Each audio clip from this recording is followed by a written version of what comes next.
Hey famous warrior, welcome back to our channel.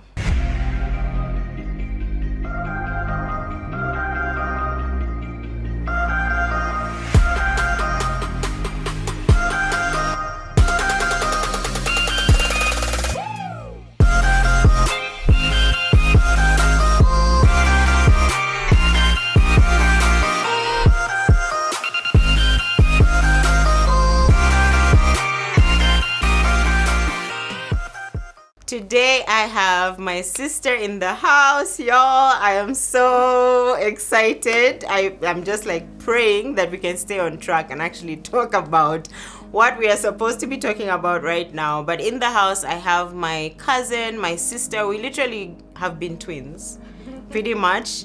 Our birthdays are exactly 2 months apart. My birthday is 13th October, her birthday is 14th December. And we grew up like twins, attached at the hip, did everything together, got in trouble together, like everything. And she's here to talk about some exciting things that she's doing in her life. And I thought it would be so cool for us to have this conversation and let you guys in on it so that you can be inspired and encouraged and challenged to look at your own life, look at your own dreams, and see if certain things need to be changed or set on fire again, or yeah. So we're talking about doing the thing, because this person right here is doing the thing. So Sid, welcome. Thank you. Thanks for making the time. Thanks for showing up. Thank you for having me. So in true famous warrior fashion, tell the people, I know everything about you, but tell the people about yourself in 5 sentences only.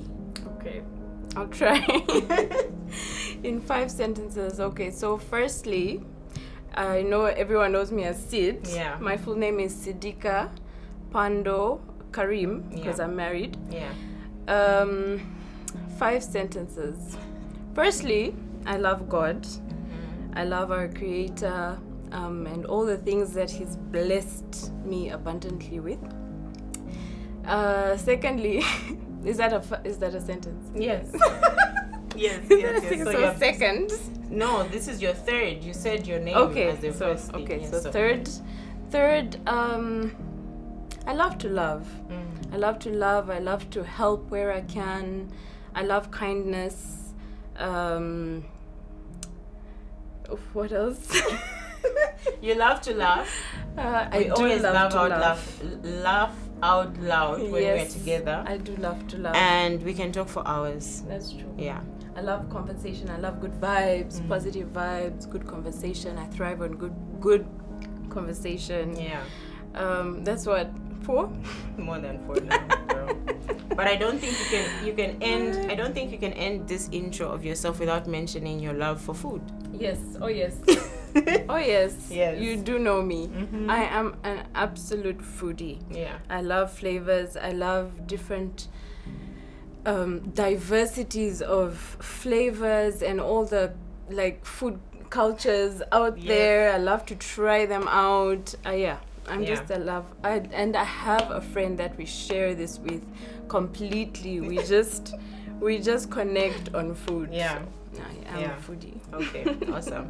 So to get us into the conversation, doing the thing, start by letting people know, like, before the thing. I'm sure they're wondering, what is the thing? But before we get to the thing, paint a picture of your life. Like, what were you doing? What made up your days? You know, what kept you busy? And then now you can then tell us what the thing is. And then I have more questions. Okay, so basically, I'm a hands-on mom. Yeah. I'm a hands-on mom. I'm a wife, so we already know that it's busy. Yes. But yeah, before, like just on my regular, before I started the thing. Yes. I have a business, so juggling all this. Yeah. Okay. So I have kids, I take them to school, and then because we're Muslims, so they go for afternoon school. That's madrasa. It's Islamic school, I guess. Yeah. Yeah, so they go for that. So I run around for that. My husband obviously helps with like the school, taking them to school. Then I do like the rest of the run. Apart from that, I have a business, so I make savories. I cater to occasions most of the time, mostly finger foods. Yeah.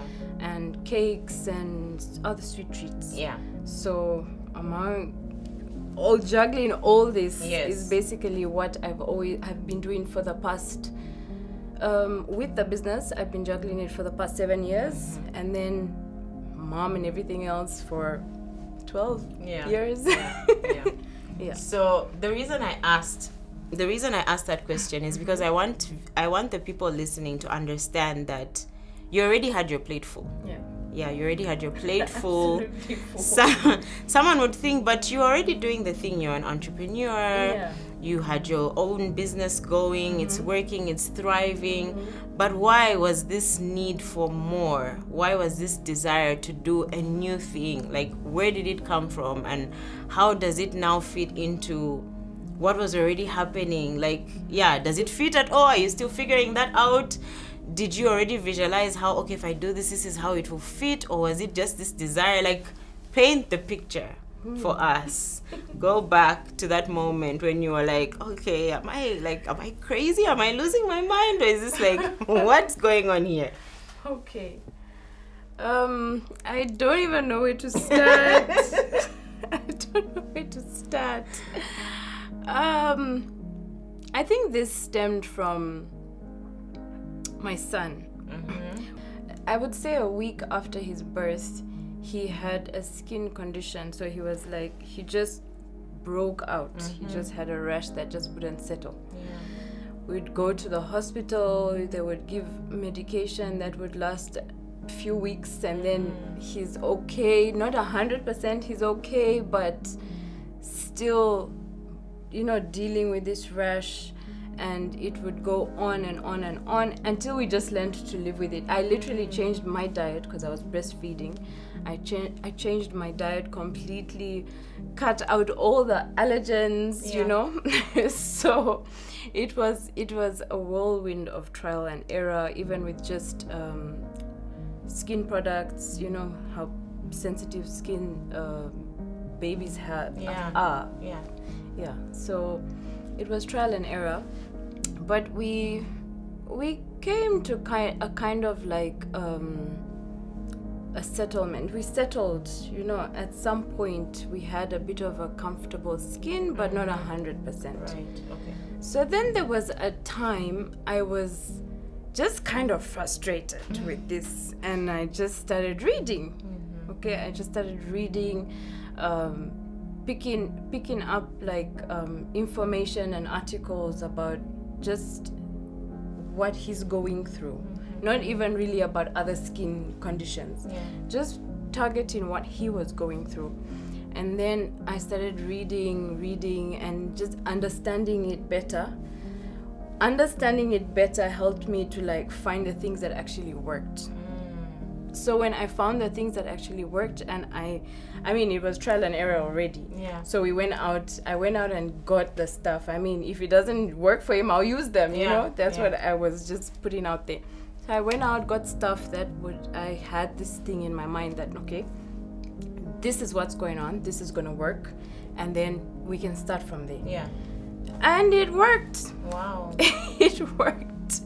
He was rash free. We were shocked. I was shocked because like from being this boy that was always scratching to a point where he's bleeding in those wound areas, and he's just not comfortable. He's always agitated. So it was comforting. It was very comforting.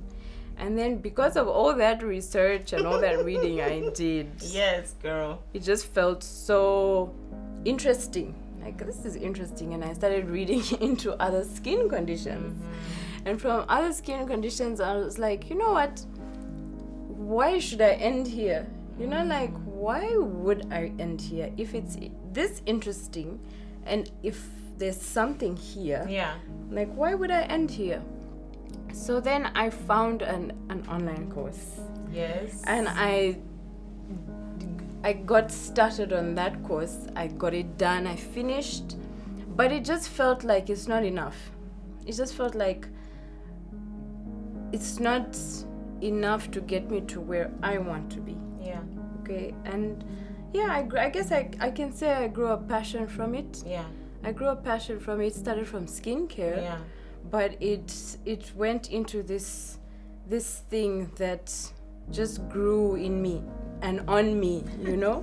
It just grew on me, and I went from there. And people would actually call me, like my close friends would call me to say, Sid, I'm going through this thing, what do you think I can use? Let's go shopping. Yeah, like, tell me what I can get and help me understand. And I would sit with them for hours and explain to them how their skin works and how things can work and like what they need, and even now they're still on certain skincares that I had recommended, and they're just working fine. Wow. So yeah, it stemmed from there. And the thing I'm doing now. Tell us the thing. Hold on. Drum roll, please. Yes. Tell us the thing. I actually didn't know about it at all. I had no information about it. But because of the skincare that I had dived into, I actually reached out to a dermatologist that I felt was like on the same line as what I was looking to, like put out there for like that, to put the information out there for people to help people. Yeah, to help people, but healthy skincare, because there's not all skincare out there is healthy. Yeah. And people don't really know this. Yeah.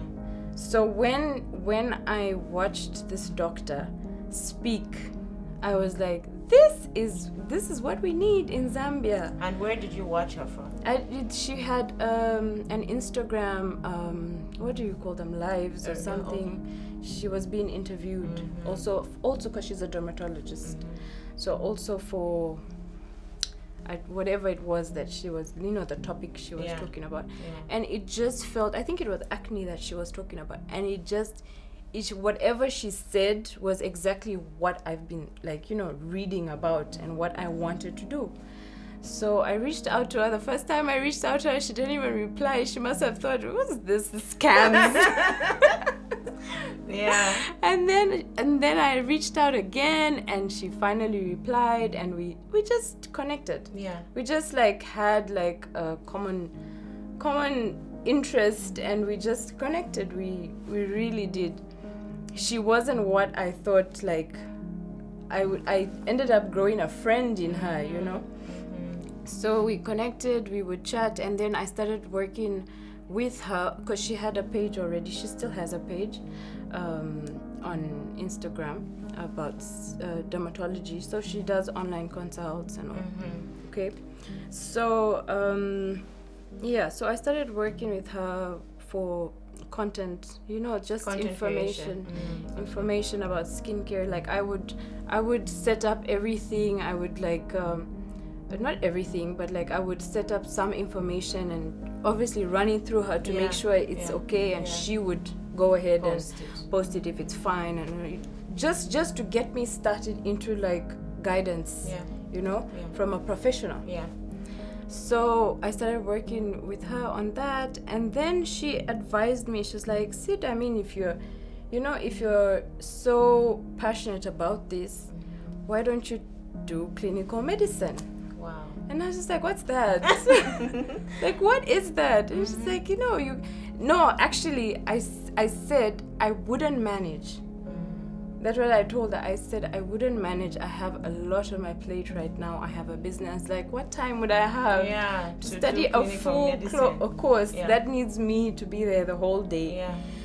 And when she just said medicine, I had that thing in my mind, it's 9-10 years of studying, So she said, no, there's nothing that you can't do. You can manage. There's so many people out there that are doing it under pressure, and some don't even have the privileges that you have, So you can do it. Just think about it, think about it. So she explained to me about it. It's a 3-year course depending on if you want to further it. So Yeah. But yeah, that's how it started, and I think it took me a year to actually decide, like, okay, to pull the trigger. yeah, okay, let's just dive right in. Yeah. Go in. Let's do the thing. In the deep end, and then we'll swim out. Yes. Yeah. Yes. So I don't know if you've heard this saying or this phrase, do it afraid. Like whatever you need to do, you're gonna be afraid, but just do it afraid. Like don't wait until you don't have fear, because that won't come. That's true. So just do it scared, and then you'll figure it out as you go, right? So I'm picturing you in this 1 year kind of putting your toe into the water, pulling it out. Am I doing this? Am I not doing this? Do I want to do this? No, yes. You're running through all the scenarios, all the thoughts, all the possibilities, all the possible roadblocks, everything. Like because I mean, you're a mom, and we do that. You literally, you can see your child's whole life. Like, yes, like, all the possible things. Am I doing the right thing? Yes, exactly. Will I manage all these questions? Yeah. So before you pulled the trigger, run us through that 1 year.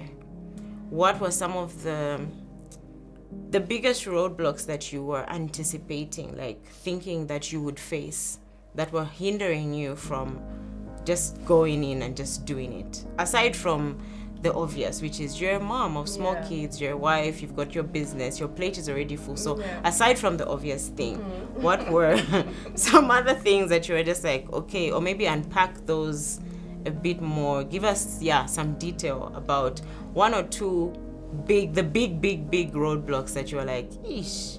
Okay, so I haven't really, I wouldn't say they're like huge roadblocks. Yeah.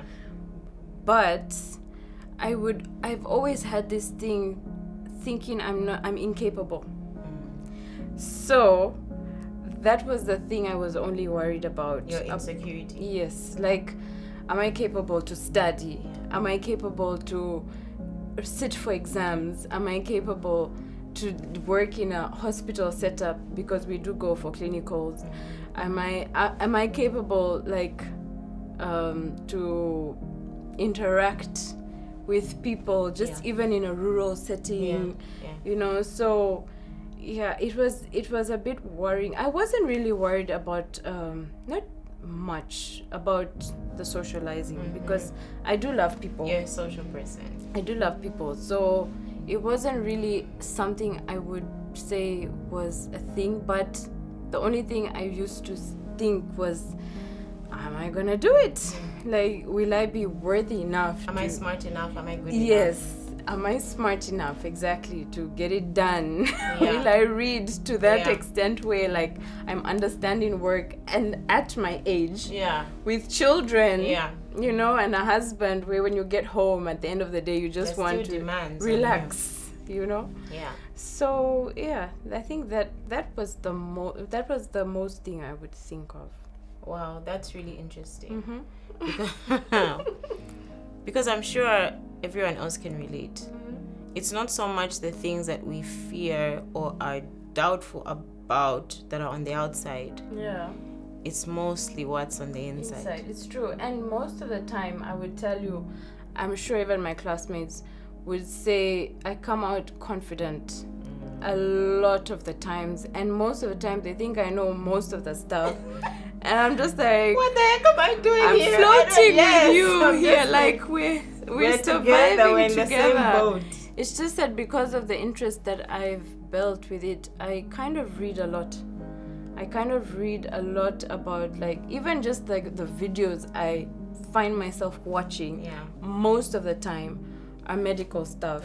So, like, I'm just filling up this brain with as much information as I can fit. But I guess that's Wow.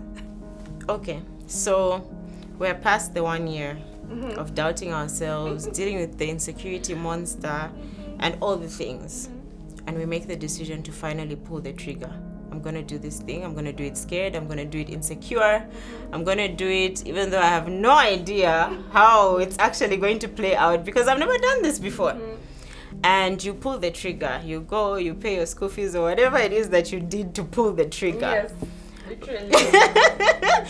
and you're like, I'm not gonna look back, I'm just gonna close my eyes and just dive in. Okay, run us through your first week in school, because it's one thing to imagine how it will be, right? And then it's another thing to be in it. And not just in class, not just in the lectures, not just with the assignments, but even just your life still continues. You didn't stop being a mom. You didn't stop having to do the school runs. You didn't close your business down and say, okay, I'll take a break from my business while I focus on this. Like, everything else is still happening. And then this new big thing is happening, and it's your first week. And you're trying to figure out how okay, I'm in it now. Like, there's no going back. Okay, how am I navigating this thing? Run us through some things that went through your mind or that happened that week, and how you handled them. So the first week was okay. I was like still managing to get away from class in good time to go. And my let's bear in mind, at this point, my children were at a very distant school than where they are now. Now they're quite near me, okay, quite near my school, let me say that. Before, they were like at quite a far distance, so it was hectic. I was always like rushing. But honestly, I still did manage. But okay, let's go to the second week. Let's go to the second week. Yes. Let me say one thing. When I'm in class, I literally zone out. I zone out, and I am just in there in the moment. So my classes were very fulfilling for me. They were, it was just like, this is interesting. This is where I'm supposed to be, you know. Despite it actually being a class, and it's supposed to be a drag, and it's never, till date, it's never a drag for me, and I hope it continues. But it's never a drag for me. It was very fulfilling. It was just difficult getting into the mix of it, you know, having to plan everything now. I literally had to plan everything. Even before I would do deliveries myself, I had to get riders involved just to get things moving still, rather than just drop everything. So it was a bit tough just navigating everything, okay, trying to figure it out. Basically it was tough. I can't say no, I've been managing. It was really tough. There were times I would break down in the car and think, this is what I want to do, but it's so hard. But I just literally pushed myself. We managed. Wow. Okay, so you mentioned your kids moving school. And the assumption is that this might have been a decision to make life a bit more easier and more practical for you, right? So what are some other sacrifices, quote unquote sacrifices, that you and your family have had to make to accommodate this dream? Because sometimes we have this false belief that, okay, I want this. I have my life to live, which is true. You are Sid. Yes, you're a mom. You're Rashid's wife. You are, you know, this catering guru who we call when we need last minute saving and all that stuff. But you're Sid. You have dreams. You have your own goals. Your kids will grow. They will leave home, and you still have to look yourself in the mirror and count your days and say, okay, I lived my life well. I did some stuff that I was meant to do, right? But you can't pretend that following some of those dreams doesn't put other things on hold or have to shift other things. And obviously momming and wifing doesn't get put on hold. And like you've mentioned, you didn't want to put your business on hold. So those things that were not going to be put on hold had to be shifted somehow. Yeah, and that takes sacrifice. That takes difficult conversations with your Yeah. spouse, with your Yeah. kids, with your clients. Sometimes they'll be like, "Sid, last minute order," and where you would always cover them before, now it's like, "I'm sorry, like I'm not that person anymore. I can't be that last minute savior for you anymore right now."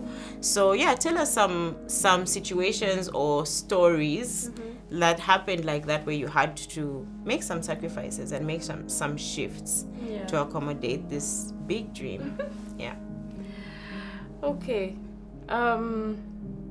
We've had conversations of like first we moved the school first. Yeah. So we haven't moved there. Okay, I'm gonna say madrasa because it's what we call it. Yes. Okay. And you already explained before what it is, so yeah. Yeah. So we haven't moved their madrasa yet. They're still in Kamala. So we live in Chilanga, okay, so that we Draw understand. Yes, draw we the map understand for the what's people. happening here. Yes. So we live in Chilanga. The kids at this point were going to school in Rhodes Park area. Yeah. Okay, and then my school is in Makeni. Yes. So I had to. And their madrasa was in Kamala. Yes. So This I is had to four do this. different Yes. spots. So I had to do this crazy run. Of course, Rashid, my husband, he helps like when he can. He's got a very like hands-on business. Yeah. Okay. There's times he has to be with a client and he can't tell the client no, Let's I cut the can't meeting go. short or I mean, whatever. I can't stay. I have to go. Yeah. You know, it's a serious meeting and he can't just up and go. He's, Yeah. you know. Yeah. So we've had to understand each other, and yes, there have been conversations, and we did finally get to move the kids' school in January. My biggest fear was how the kids would take it. Yeah. Will Okay. it affect them Because academically, socially? Exactly. And we were actually advised, because my oldest daughter was going into her examination grade 7. So we were advised to like just let her finish there and then move her after. And I was thinking a whole year won't again save me, yeah. of going through this And it will be crazy, double because I'll have 2 kids this other side and one. Yeah. So it just wouldn't work. So I just said we'll just have to make it work. If I have to sit with her and Help her. fight through it, Yeah. we're just gonna have to make it work. But my kids are very smart. Yeah. I thank God for that. They're smart, so they're getting there. They're fine. Actually, they're settled. Just you know how it is with my oldest one writing an exam. It's still crazy. But yeah, they're fine. But that was my fear, because when we moved, this was actually their second school. The school they were in Rhodes Park was their second school. Yeah. We had moved them from Little Legends. I'm just gonna go out there and say it. They were at Little Legends. Yes. And we had moved them because of distance. Yeah. Okay, so we moved them, and my second one was depressed. If I can use that word for lack of better terms, she was depressed. She would miss her friends. She missed her teacher so much. She'd always talk about her teacher. And so that was my fear now, like we're going through this again, because it would break my heart every single time she's not happy. And she didn't really make like a good number of friends because she was just still hanging on to her old school. Yeah. Where she was like, free and happy and comfortable. So, but they really blended in well. They were happy. Yeah. My son also I was scared that he wouldn't fit in well because he was very conserved. He was still in his shell kind of. So, but he was fine. Things just fell in place. Yeah. So it went smoothly. It went smoothly. Okay, tell us, because I'm sure they are, and you've been, tell the people how long you've been studying now to date. Okay. Yeah. So, I'm in my second year, first 6 months of my second year. Okay. So I would say a year and a half. Remaining. Yeah. Okay. So of you've study. done half and then there's half left. Yeah. Okay, I've done cool. half and half. Halfway in, halfway to go, right? What would you say you've learned about yourself in this journey? Because doing something this big is definitely going to teach you a lot about yourself. Yeah. And like you shared earlier, you know, you were faced with these insecurities now that bubbled up to the surface. And then now you're in it. Are you still facing those insecurities? Have you discovered something new about yourself that you had no idea was even in there? Like, yeah, what have you discovered about yourself or grown in any area that you've grown in because of this journey? Okay, so I would say I have discovered like a great passion for medicine that I never thought or never knew that, or maybe I ignored it. Yeah. Because like when I think back, there were times like I would do something like even just with friends who are giving birth. Yeah, exactly. Medically, like, you know, like I would be there. Yeah. I would do things like, I remember I was in a delivery room for a very close person to me. Yeah. And the doctor literally handed the baby to me, and I'm just like, oh, me, I'm not the nurse. Yeah. But I took it, you know, like I didn't say, no, what am I going to do? You know, like I just took that baby. I literally covered that baby. Wow. I did the things. Yeah. So like these were maybe the signs that I just like shunned and put away because I can't study, you know. But yeah, I think that's what I figured about myself. I've grown a really huge passion for medicine. Even if it started from skincare, it's grown into this other like branch that I'm enjoying. Okay, I've learned confidence that I never really had. I've learned a lot of confidence because I'm doing well in what I thought I wouldn't do. Okay, something I thought I won't manage, I'm thriving at. So I've learned to be confident in myself, and just to take things as they go. You know, not to be too hard on myself. You know, because when I was so hard on myself, then I'd be stressing and panicking and then build anxiety from it, and just let things go. And if it works out, it doesn't work out. If it doesn't work out, then it wasn't meant, you know. So yeah, that's what I've grown to know about myself. Wow. Wow. I think that's amazing in general. But I know I always say this to you, and I'll say it again now. As your sister, it's been inspiring to watch. It has inspired me. And because it has inspired me, I know that it's inspiring your girls. I hope it is. I can bet you it is. Maybe they'll never say. Maybe like years later, they'll come and say, no, Mom, I'm doing this because I saw you, you know. Which to me is just the icing on the cake. Yeah. Thank you.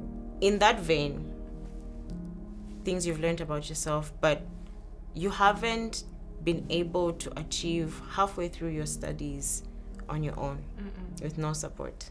So what are some resources or people that have served as a support system to get you to get to where you are and to continue to even have it be possible that you're looking forward to finishing and graduating? Yeah. Okay. You know, I always say surround yourself with positive people, because then you're gonna get to what you want to be or where you want to go. And I guess that's what happened. That's what has happened for me. You guys, your mom, Usha, who's all the way, you know, in America, are like my greatest cheerleaders, and it's refreshing to like, people are on my side. Like, I'm not doing anything wrong right now. You know, there's something right here. So there's that. My husband gets me these gadgets and things that can better help me, you know, with medicine. And it's funny sometimes, but my kids are always pushing me, you know, saying little things, you know, that just motivate me, even if they don't realize it, you know. how was school? You know, all those things are like, they understand what's happening that here. you're doing something, you know? Yeah. And my school. My school, you know, when you're starting out, as with everything that was going on in my life, you're scared to think they're gonna think you're not serious, you know, like all you're thinking of is, oh, she's a wife, she's a mom, or maybe like, that you want special treatment. Yeah, there's if she really wanted to be a wife and a mom, she shouldn't have come here, and you know, nothing like that. And I'm so blessed. My lecturers are understanding. My classmates have become understanding. We're like a whole team, tag team. A village. There's times when some of my classmates want to end a class earlier. Don't you need to go pick up your kids? Come on. No, sir, she needs to pick up her kids. You know, so it becomes funny sometimes, but no, they're really supportive. I really am blessed, but I think it's also how you carry yourself. Yeah. I mean, if I walked in that class and I'm just pompous, no, me, I'm a mom. I've got this. I need this. What? Yeah. It's how you carry yourself and how you connect with people. Then they also connect with you the same way. They what's the word? Reciprocate. They reciprocate that love that you give them. You know, that cheer. Yeah. You know, you give them cheer. It's gonna come back. Yeah. Rather than giving them a big boss vibe, and then there's nothing you're gonna get out of it. But in the beginning, I actually even spoke to the head of department, and I asked him to say, you know, this is my situation. Please don't think that I'm not. This is what I don't want to do. It's like, no, that's fine. You know, things were gonna. We understand. And for real, they really did. So. Of course, there's times a class would go into time, but it's nothing like we haven't really handled. Yeah. And it works out. Yeah. It works out.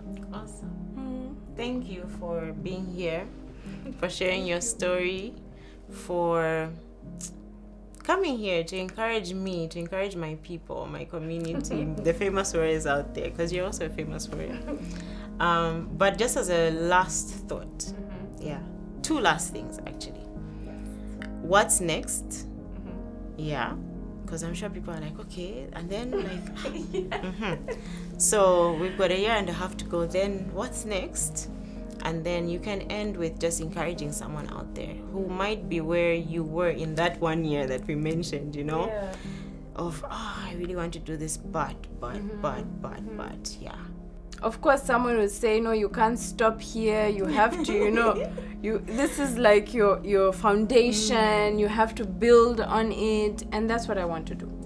It is my foundation and I want to build on it. So I guess I'll cross the bridge when I get there. Yeah. But I just want to build on it. I want, if I'm going to find myself in a good establishment working, well and good, you know. If by God's grace I manage to open a clinic, well and good, you know. Like I have goals, but you know, step by step. We're not panicking to get there. We're going step by step. And then I also have to consider that I still have my kids that need me, and I don't want to like sweep them under the rug and like just wait first, let me do this. No, I want to still include them. And when I get to that point where I'm done with my studies, I would really love to like be in a situation where I'm still practicing, okay, and I'm still managing to be this other me, because it's still me, you, and I'm still passionate about everything, including the food that I'm doing. So yeah, no limitations right now. Yes, we are living limitless, as Jennifer Lopez would say. Yes. Okay. So yeah, words of wisdom, words of encouragement to someone who's watching this video, just as we wrap up. Okay, so I would say keep going. Keep going, don't limit yourself. Be the best version of you that you can be for yourself. Because there's no one else that is gonna push you. You'll have to push yourself. and I really did push myself. So just push yourself. Whatever you think you can't do, like dig deep, find yourself, and when you find yourself, hold on to it. Wow. Yeah. Wow. That is deep. Yeah, literally, because Wow. that's really what I did. Yeah. For a long time, I will be honest, I did not really know, like, apart from my food, Yeah. I did not really know, like, what else am I supposed to be doing? Okay? What else am I supposed to be doing? So when I figured myself out, I just held on to it and I never gave up. I kept going and going and going. And I'm Still here. going. Yeah, I'm here. I'm still going. Yeah. Mhm. Thanks for sharing. Thank you for having me. Well, famous warriors, I don't think there's anything else I can add to that. Dig deep, find yourself, and when you find yourself, hold on to that person, because your dreams are worth fighting for. And every opportunity that we have to fight, whether it's in our momming, our wifing, our businessing, our schooling, our chasing the dreams, our doing the thing afraid, every opportunity we have to fight is a privilege, and you guys are definitely worth the fight.